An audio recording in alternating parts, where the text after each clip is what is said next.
Welcome to Soul Searching Podcast. I'm your host, Dr. Eddie Lee, coming from the Zoo Room. Today's episode is about finding your identity.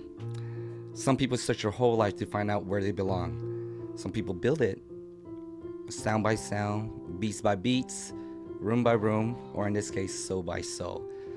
Today we sit with DJ Uni, whose journey is not just about the music, but about identity, displacement, resilient, and learning to call yourself home. So let's give it up for DJ Uni. Hi guys.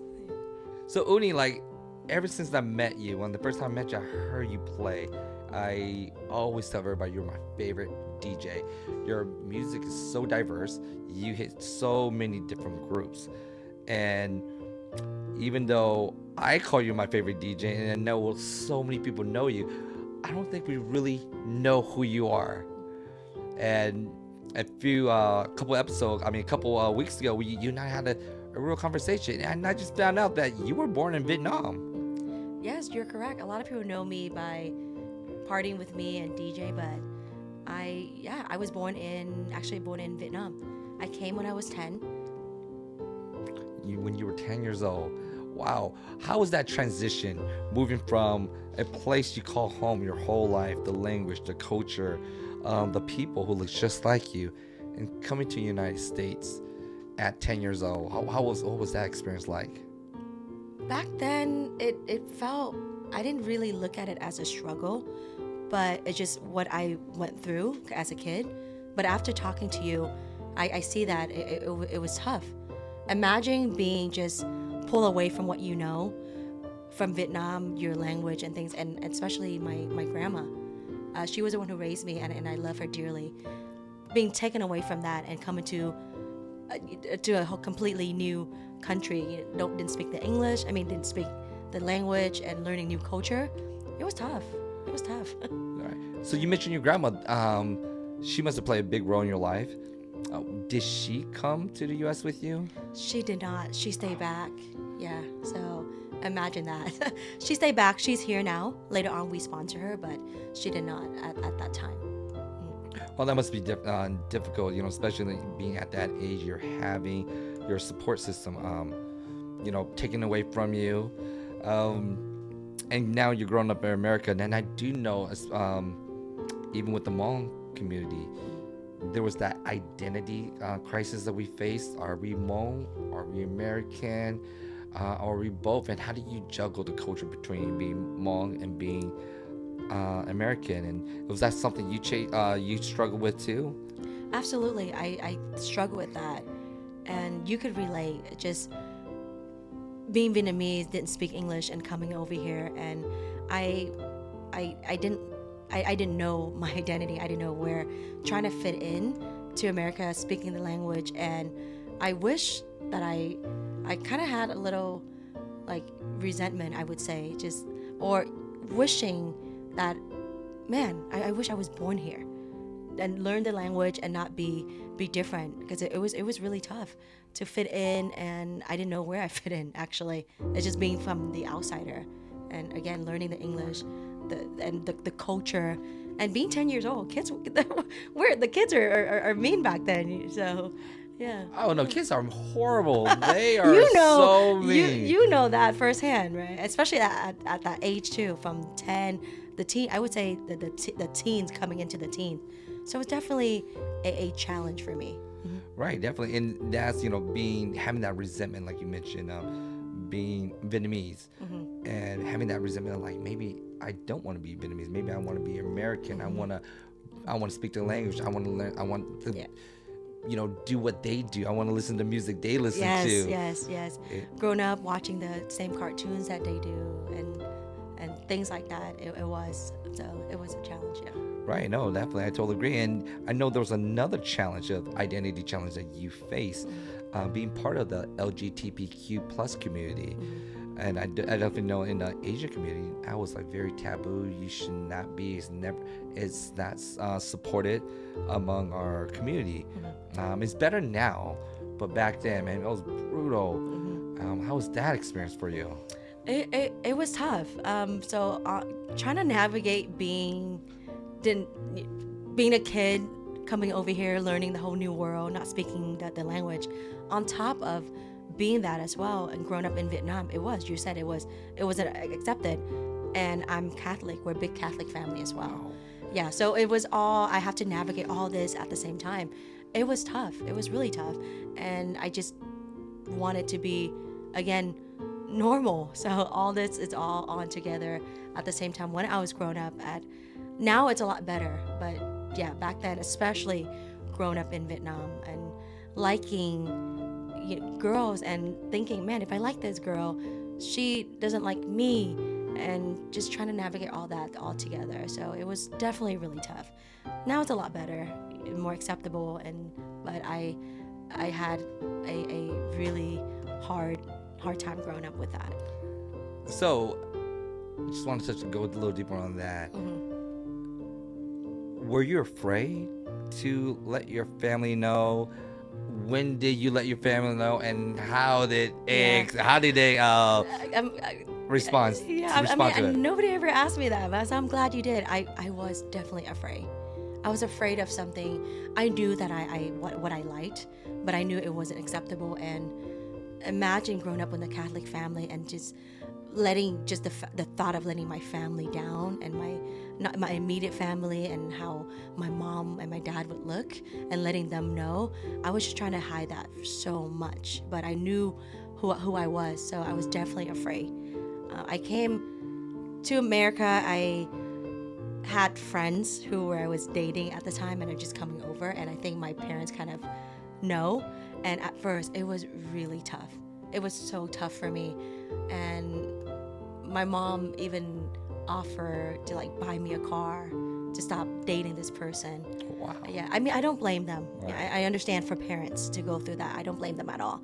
They're really cool now, and they just started accepting me who I am, and they know that I'm a good person, and I'm good. I take care of myself. I'm a good person, and I started to show that, and they just kind of let me go with my life and being who I am. No, I totally understand where you're coming from. I remember when I was younger, I want to say in my early 20s, Mm-hmm. and that was early 20s, man. It was still in the early 21st century. Mm-hmm. It wasn't as accepted, Mm-hmm. and like it is right now. Mm-hmm. And I remember one question I was asked, I was still young, I'm the early 20s, and what was one of your biggest fear? Yeah. And I remember saying my biggest fear is, I didn't have kids yet, but if I had a son and he grew up to be gay, Mm-hmm. I said that was my biggest fear, just because of the way we grew up and the way our community were. Mm-hmm. I knew he would be treated differently. He would have a hard time, not just among society but among our community. Mm-hmm. And that was my biggest fear at the time. And now when I think back on it, I'm proud of myself from growing from that mindset. Mm-hmm. And one of the things that changed that mindset was getting really involved in the dance community. Mm-hmm. Yeah. And going to having my own personal struggles, and those who were willing to help me and just sit with me and talk to me, they were part of the LGBTQ community. Mm-hmm. And they were some of the most talented people I know, Mm-hmm. friendliest people I know, The nicest people. Yeah. And they went ahead and they talked to you like you were normal, and I was like, man, they just show none but love. They're no different from anyone else. Exactly. So Yeah. that really shifted my mindset of my feelings towards the LGBTQ community. Yeah. And since then, I looked at things totally different. I don't look at them any different. I don't look at the community less than. Yeah. They're for me, they're equal. Yeah. No, thank you. Thank you for sharing that, and I'm very proud of you for taking accountability for thinking that way back in the day. But yeah, I'm not perfect either. Growing up, I've done some things that I'm not proud of, but as long as we take accountability and learn from it, and it's our upbringing as well. But again, take accountability and change from that. I'm not going to sit here and say that I'm perfect either, but again, you can't let your past and what you do make excuses for being a shitty person. Take accountability and learn and grow from that. So I appreciate you for sharing that. Oh, thank you. And I do know, when you were in high school, you mentioned that you did have many group of friends, and you never quite felt like you belonged in any group that you were with. How's that experience like right there? Once again, it's tough. Growing up in Vietnam, I have my group of friends. I have my best friend that I grew up with. So I felt, and then getting, taken away from that and coming over here. And a lot of these group of friends, they grew up. And first of all, I moved around a lot. I lived in LA, San Jose. I resided. I lived in Stockton. And as you know, Stockton City, it's one of a diverse group. I grew up with Mexican, Hmong, Filipinos, Black, but I've never really felt I belong me because I just kind of came in, and a lot of these group they grew up with their homies from the hometown, and so it was definitely tough. But I was the one who got along with everybody, and I enjoy that. But I never felt like I just really belong in there. And on top of that, not speaking English and things like that too. So it was really tough. Right. With those experiences, like, it's easy for you to feel unseen, unheard. Was that part of? Have you ever felt that? I do actually. I felt that, but I understand that it was.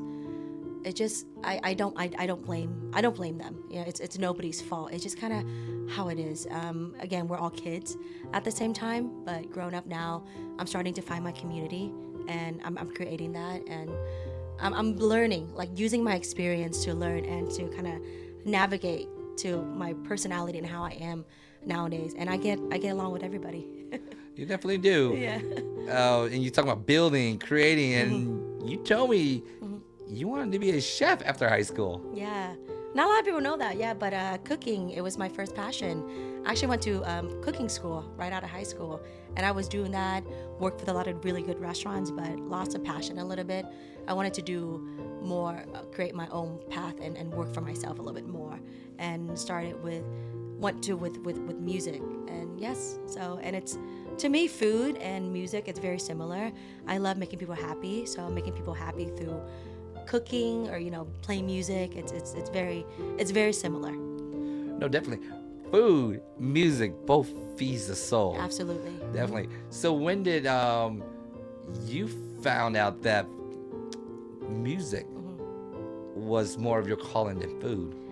Music has always been there. Ever since I was younger, I grew up with my dad, and he's Vietnamese, so we grew up with a lot of karaoke in our household, and a lot of Asians do. I would be surprised if we don't. Right. Yeah. So he would, and I wasn't a shy kid. I was actually a performer. So he would take me around, and I would perform to his friends, to parties, and he loved having this little kid just performing. So he really brought it out of me. So it's always been there. But growing up, Asian, and I never knew, making music or entertainment world and doing that could make money. It's something that I want to do and just make a living out of that. It's always been in the back of my head until coming to America and seeing all this opportunity, especially with like the internet nowadays. Right. I have lots of friends a lot of mutual friends with you, who are DJs, and I know a few of them from the Midwest, the East Coast, the West Coast. It's a tough industry. Absolutely. Everyone loves music, but everyone don't understand the discipline, the sacrifice you make just to make a little set. Yeah, like absolutely. A 40-minute set, an hour set takes a week or two on a month just Lots to of create. preparation. Yep. And with the challenges of that, I still see like it's still a male-dominant field. And you being a woman, how has that been a challenge? Going into a industry that's mainly tailored to men being the star DJs. I'm glad you asked that question. There's a lot of challenges, but I'll touch up on a couple of them.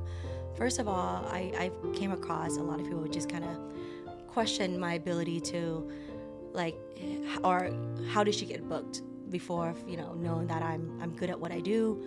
So that's some challenges, as well as the schedule too. Like you work on the weekends, you work late night, so it's your sleep schedule is messed up.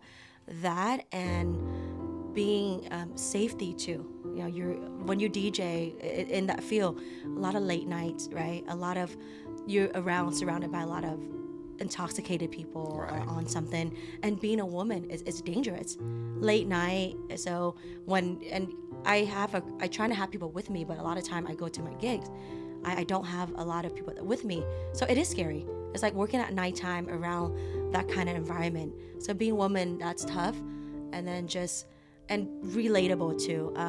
I love my male DJs. I love it because I'm kind of similar to them in a way.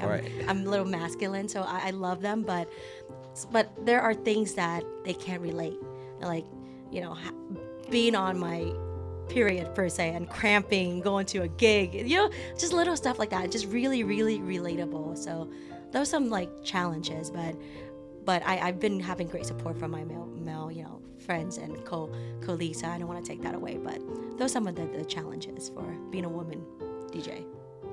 Right. You know, when I first saw you, we were at, you know, a restaurant. I saw you, of course, you know, I was, oh wow, she's really beautiful. And I think that sometimes your beauty, some people think you get booked because of your looks. Absolutely. But they haven't really understand that you are very talented. You are a very talented DJ, because you blew my mind away when I first saw you DJ. I was kind of like, whoa, you're not just a pretty face. I'm like, you are talented. No, I appreciate that so much. And again, people have misconception and people don't know what they don't want to know. But I'm here to educate them. You know, I'm not mad, but to educate, to show them that I'm really good. So I use that kind of like as a motivation, as fuel to be really good at what I am and kind of show people and change people's perspective. So more educational in a way as well. Because again, people don't know what they don't know, and there's, you know, misconceptions. A lot of people are like, hey, she get booked because she know this person, or it's how she looks and things like that. So I understand, but I'm here to educate and show people that's not the case, especially with me. And do you ever feel that's actually more pressure for you because people think that way, that you feel like maybe something you have to overperform, over-prepare, like you got to be even better than you were because of what people are saying about, or the assumption they have of you? Not gonna lie, yes, but again, I use that as a positive. I use that as a fuel to it's a challenge, and I love challenges, you know, to be better, to be good, and to be the best that I am. So I use that as fuel. Yes. Right. And I know there are some challenges in art. I think we artists put some of the most hours and sacrifices into bringing their art into life. Exactly. Yeah. But we barely get paid. We barely get paid for Tell these me things. about it. I think a lot of us could relate in that art industry, in the field. It's really tough. It's not your regular your job that you clock in 9 to 5, and it's not, again, not typical. It's very difficult. You are correct. Yeah. Yeah, and it's because of these struggles.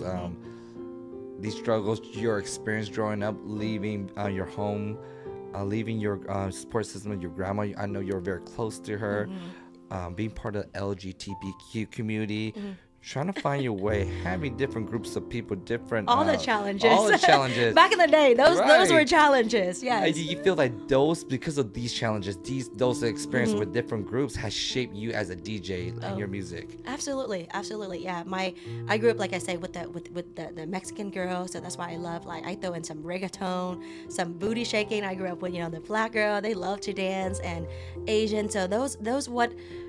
To look back at it is what shaped me as an artist. Yeah, so I try to incorporate all I learned. I grew up in the 90s. I grew up a lot of hip hop, a lot of boy bands, and again, I try to draw on all that. I do electronic music, but people don't understand electronic music is just people think it's on one sound, like techno, like doom doom doom, or like dubstep.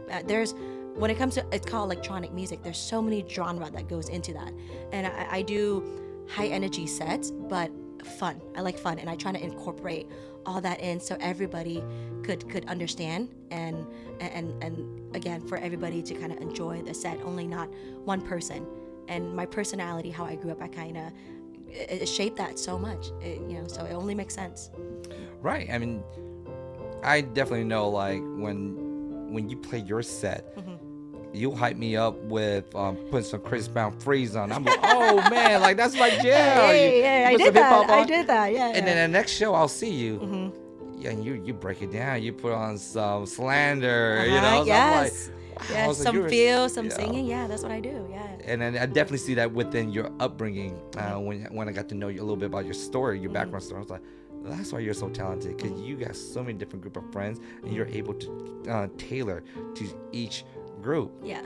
And you know, like, so the question I want to ask you, know, like, so when you're DJing and you see people moving, people dancing, do you ever think that, you know, maybe now I found my family? Yeah. Oh, yeah. Absolutely. Absolutely.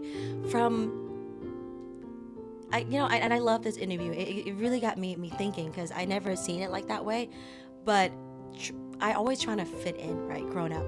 But now I'm actually finding what I do, being a DJ, and I'm doing this, and I'm finding my audience, the people that love me for who I am, instead of trying to fit in. I'm letting my audience finding me now, and it's been great. That. Yeah, it's like a family. What we do in electronic music, EDM, it's a very good vibe. We're very big on Plur, and I just love that community. And yes, I would say it's my little family. Yes. Right. I know I mentioned earlier about the we don't get paid, you know, and of course that's not the main priority. Not yet. Not yet.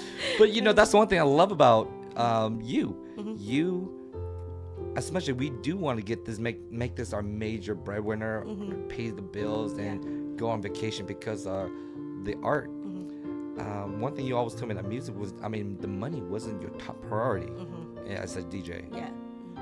Yeah, I mean, nowadays, okay, money, whatever we do, we want to be able to get paid and support ourselves.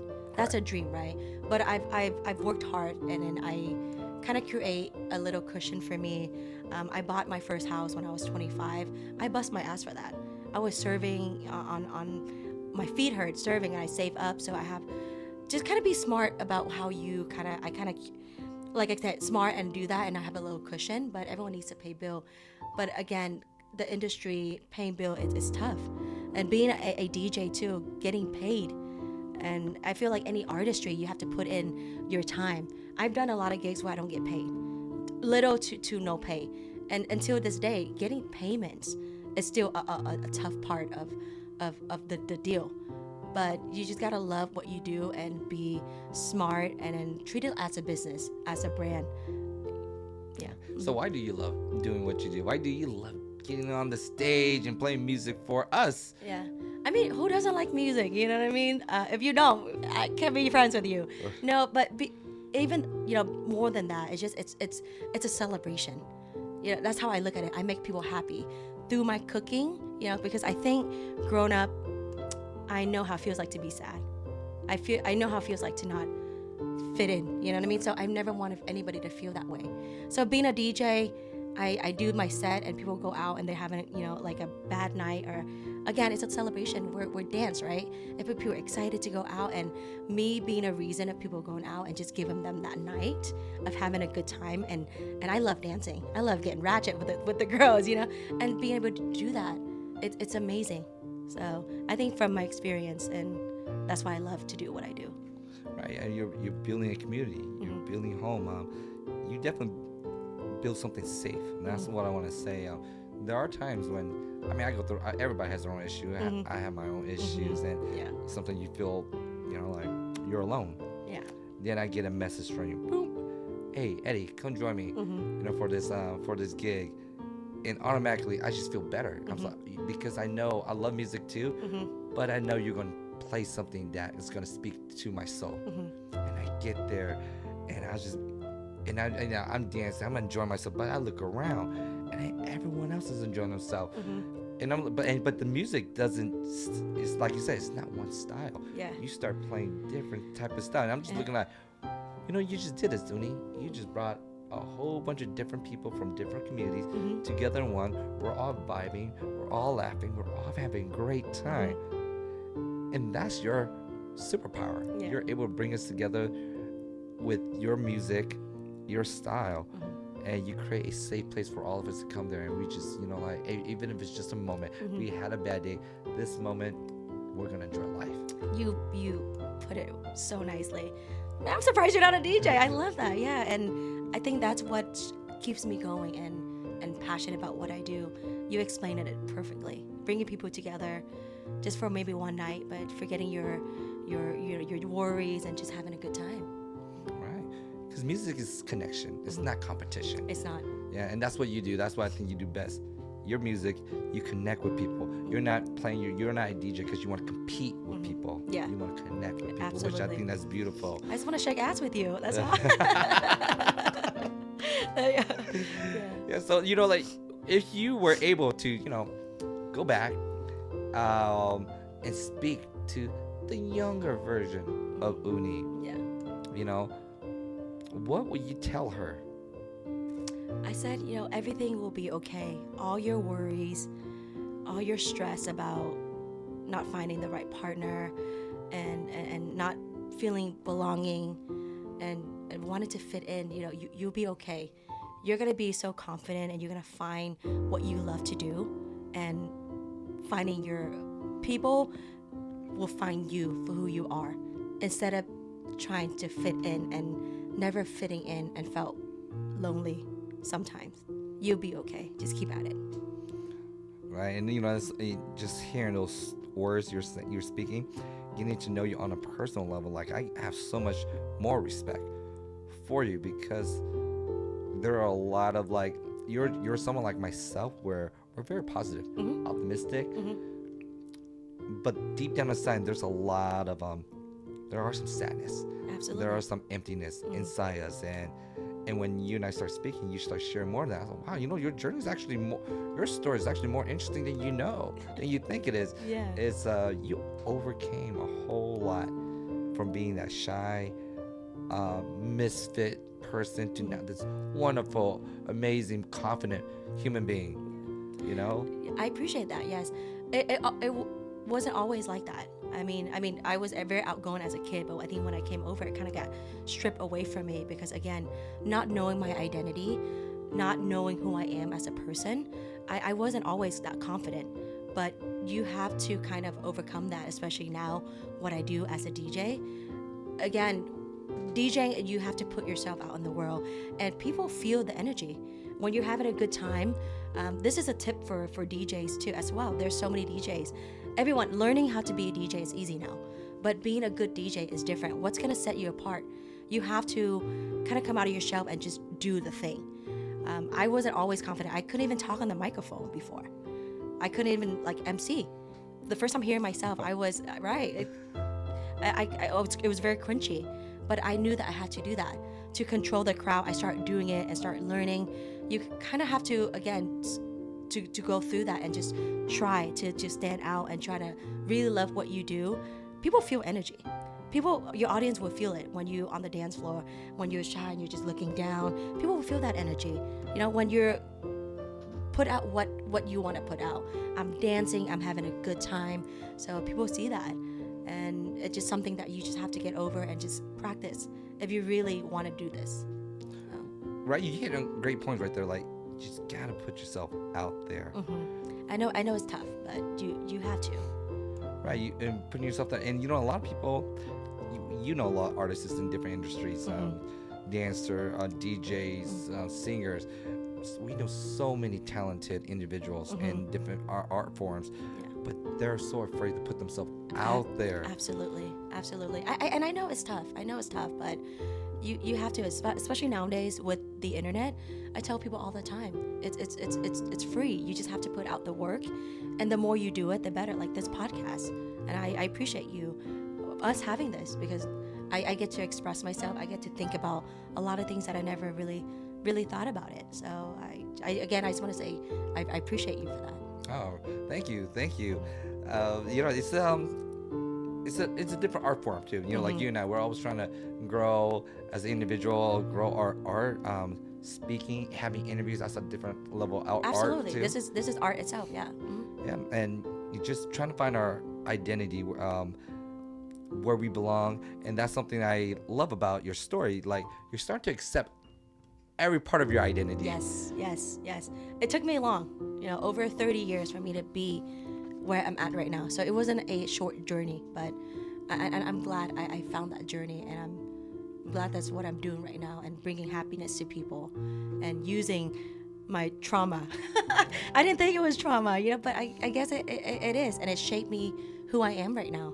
And I want to put it out to the world, the positive, and talk about this so people could kind of learn about that, and maybe they look deep down in themselves and kind of see it, after this interview. So. Right, and one reason why you said I didn't look at it as trauma, because I do remember, like, we're talking, you're like, like, I had a great upbringing, I have a great life, I have a great life, and you do. Yeah.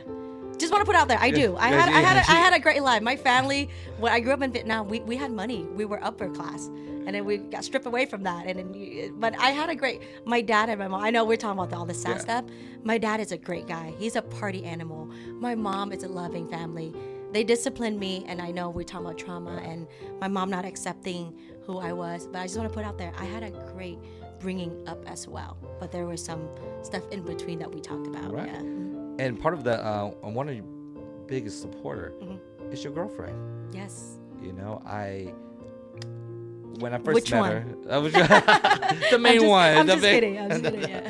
When I first met her, I saw how supportive she was of you, and she reminded me of Michelle Obama. Yeah. When Barack Obama left the Oval Office, and in his last words to Michelle Obama before he left, he said, he thanked her for being her best friend, the girl from South Side of Chicago, being his best friend, being the mother of his children.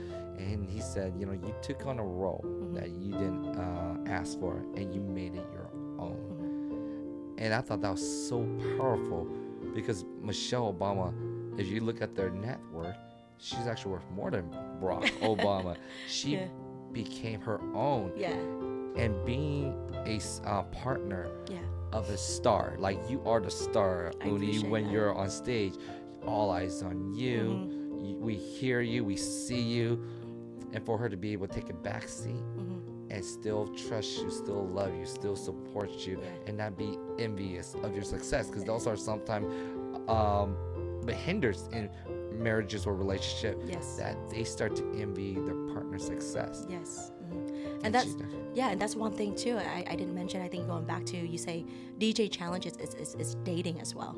Dating it's a little tough, but I also want to mention it takes two, for you not to do a DJ, because we're out there a lot. We get the attention late night, and again we're loved because we're DJing. We're creating the vibe. So it's really tough for a lot of people to date us and to get used to that attention, like you were speaking on. But it does take two for the DJ to not do anything, for your partner to not trust you, and your partner being the supportive. And I really appreciate my girlfriend. We've been together for a long time, even before I was a DJ, but afterwards she was just so supportive. She does a lot of my back end stuff, and again it takes two. And the dating world for DJ, it's really tough. It takes, I think, a strong person to trust your partner of what they do. And again, you touched it right on the point, all the attention they're getting and stuff like that. But again, it takes two for it to work. Right, and definitely, and that's why I always give her a lot of kudos, because to be in that position, and she owned that position. Everyone knows she's your girl, when she comes out, and she's so powerful. And she's not on the spotlight, she's not DJ, but she made that role her own. When we see her, that we just love and respect her, because it's the love and respect she gives you, and I just think that's amazing. And she's probably one of the reasons why I said that's why you didn't think about all these things you went through with trauma, because you had someone to help you along the way to face all these issues. Because y'all dated for over a decade. Over 10 years. Yeah. But she's tough on me too. Like if I suck, she'll be the first one who tell me. She's a tough cookie, but I appreciate her for being a tough cookie, and yes, and supporting, and again going back to being a female when I go out to gigs.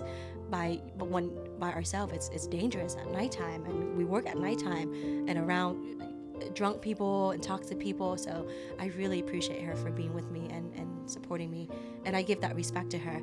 I I'm very friendly, and being a DJ, I love being friendly, but I never disrespect her. I never cross that line, and I never give her a reason to not trust me. And she'll see me dancing with somebody, and I'll see her dancing with somebody. It's a trust. It takes two to tango. I love that. I love that. But I do have one last question for you, Yeah. Uni. When the music stop and the room is empty, who are you becoming now? I would say I'm the same person on the dance floor. I don't think it's a front, so it's actually really easy for me just to be myself. I'm very friendly. I've never met a stranger. I'm friendly. I love to dance. I love to shake ass, and I love to laugh, have a good life, and friendly with everybody. And that's just me. On stage or outside of stage, I'm still the same person. I love that. I love that so much. And that kind of concludes this episode 4 of podcast.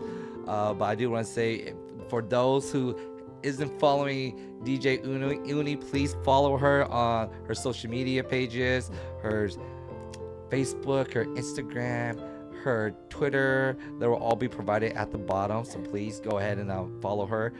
Please subscribe to this podcast also, Soul Searching Podcast. But Uni, before we close this out, I do want to thank you again for being part of the Soul Searching family. This is one episode I really wanted to do because I'm a huge fan of yours. I appreciate that. Yeah. And I just want everyone to remember that Uni's story reminds us that home isn't always a place. It could be a sound, it could be a crowd, but you find your moment. You will always find your moment. And so that concludes this episode. Like always, this is Soul Searching Podcast, where healing begins with one conversation at a time. Yay.